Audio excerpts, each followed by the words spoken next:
Hi friends, night dinner வந்து ஒரு mini விளாக்கா பார்த்துடலாம்.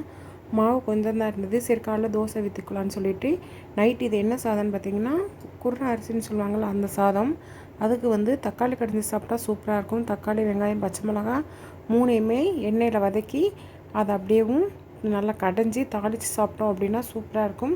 அதுக்கு தொட்டுக்கிறதுக்கு வந்து நாங்கள் வந்து ஆளுக்கு ஒரு முட்டை தான் ஆம்லேட் வச்சு சாப்பிட்டோம்.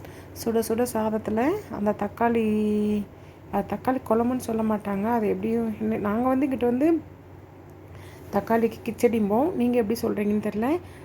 அதை செஞ்சு சாப்பிட்டு சுடு சாதத்தில் அதை ஊற்றி முட்டையோடு வச்சு சாப்பிட்றப்போ செம்மையாக இருந்தது. தினம் டிஃபன் தானே சாப்பிட்றோம், இன்றைக்கி கொஞ்சம் டிஃப்ரெண்ட்டாக சாப்பிடுவோன்னு சொல்லிட்டு தான் நாங்கள் நைட்டு வந்து இன்றைக்கி டின்னர் ரைஸ் எடுத்துக்கிட்டோம். நீங்கள் என்ன சாப்பிட்டீங்க அப்படிங்கிறத வந்து மறக்காமல் எனக்கு கமெண்ட் பாக்ஸில் மென்ஷன் பண்ணுங்கள். இந்த வீடியோ பிடிச்சிருந்தால் லைக் பண்ணுங்கள், ஷேர் பண்ணுங்கள், கமெண்ட் பண்ணுங்கள். அது மட்டும் இல்லை, இன்றைக்கி வந்து நாங்கள் வந்து அத்தி கோயில் போயிட்டு ரொம்ப அலைஞ்சு கஷ்டப்பட்டு வந்ததுனால என்னால் வந்து டிஃபன் பண்ணி அது இது பண்ண முடியல.